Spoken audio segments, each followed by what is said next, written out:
Hello guys, good morning. Ngayon po continue natin yung vlog. For today's video po, pupunta tayo ng Pangasinan. Meron po tayong dalawang project doon. So meron tayong Bayambang and Mangaldan. So alam niyo po mga ka-viewers, sobrang lakas talaga ng kurtina natin. Tapos po, ako kasi ayoko po mag-overbook, ayoko tanggap ng project kasi po, alam niyo yon, pwede po mag-suffer yung quality ng aming ginagawang kurtina. Kaya at least mga 12 to 14 clients, pwede na po yun sa isang buwan. Yung preparation po namin sa mga materials na gagamitin, lahat po ayun nire-ready namin, yung pagpafabricate. Kaya 14 clients is enough, basta po ma-assure lang namin na maganda po yung mga gawa naming kurtina gaya po ng mga pinapakita ko sa inyo.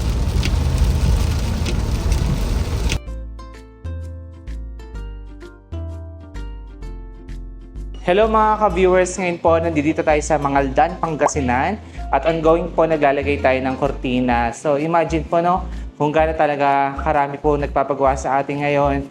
Dalawang project po ang meron tayo dito sa Pangasinan. Kagagaling lang po natin sa una, sa Bayambang, which is ongoing, ginagawa pa po ng isa nating team. Other team po natin, dito naman sila sa Mangaldan. So ito po, small project, big project, tumatanggap po tayo no, at lahat po pantay-pantay tayo ng treatment. Meron pa rin sewer, plus syempre yung quality po ng ating kurtina, mini-maintain po natin yan. So mamaya makikita nyo na po yung finished product natin dito.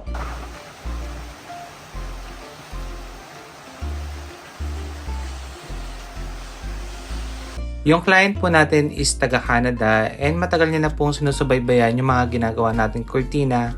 Kaya ito po, tayo ang kinuha para sa curtains na kanyang mga bintana. So ito po, yung nilagay natin is Sand and Smoke. Isa po yan sa mga bestseller natin. And kayo na lang po humusga kung gaano po kaganda ang pagka-esfold ng ating mga nilalagay na kurtina. Ito naman po yung unang gawa namin sa kwarto and dahil natuwa sa kami si client, talagang pinabago niya po ito. Gusto niya wall-to-wall na lang daw po and kung pwedeng from plain combination daw po yung gawin namin.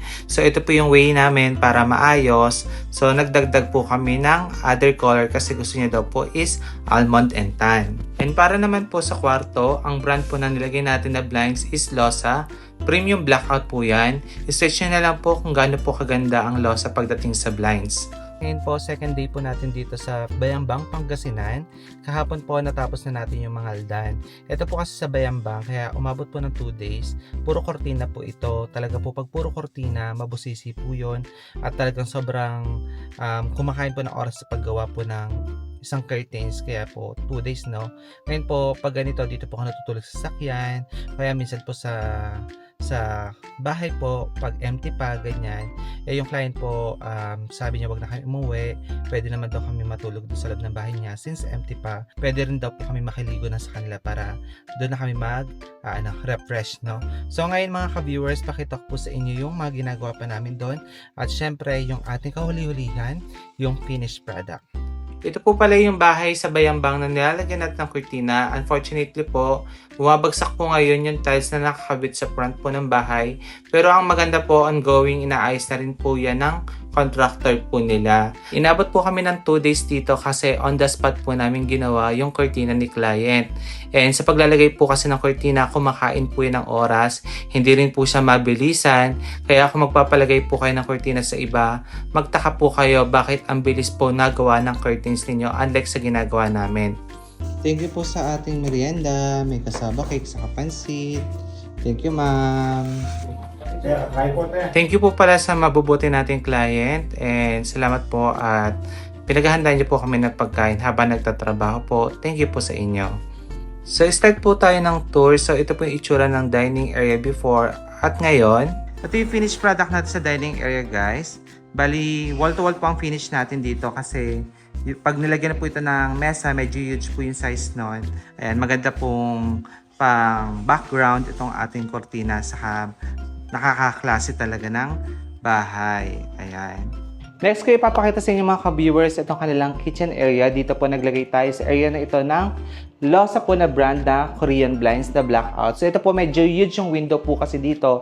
Kaya kailangan po talaga lagyan po ng blinds yan. Minamatch po natin yung color niyan sa kortinang nilalagay natin. Hindi man po makuha yung pinaka exact po na kulay, at least po nagkakalapit po yung shade po ng color. So ngayon ito po yung design ng kitchen nila. Mga ka-viewers, ito po yung itsura ng kanilang kitchen. So dito po, meron po ditong cabinet na pwede paglagyan ng home decor. Tapos yung refrigerator po, meron din pong shelves para sa another storage. Tapos ito po yung kanilang island bar. Quartz po yan, nakalakata. May fluted panels po na accent sa gitna. Tapos po, pendant light. Same po sa dining area. Then ito po yung kanyang cabinet dito, yung mga hanging cabinet and counter cabinet. Pina-woodlock niya po ito. Tapos black coated po yung handle niya. Then ito po mga ka-viewers yung countertop nila. Same po dito sa island bar. Dual po yung sink. Tapos 30 by 60 po yung kanyang backsplash. Tapos yung blinds po natin. Ang ganda po ng color palette ng kanyang kitchen, no? Doon sa area na yun guys, doon papunta yung pantry ng client saka ng laundry area niya. Bali dito po nagpalagay sa wall ng fluted panels papunta sa maid's room. Plus dito na rin po yung bathroom. So ipapakita ko na lang po sa inyo yung maid's room. Doon po may nilagay tayong kortina.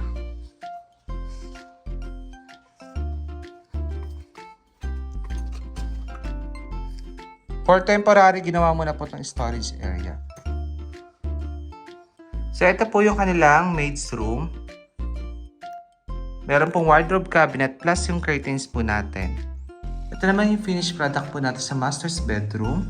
So almond and tan din po yan. So lahat po ng nilagay natin dito sa bedroom, sa living, sa dining, almond tan po lahat ang kulay. Bali yung aircon po, dun po niyan ilalagay kaya nasagad natin ng floor to ceiling po ang kortina.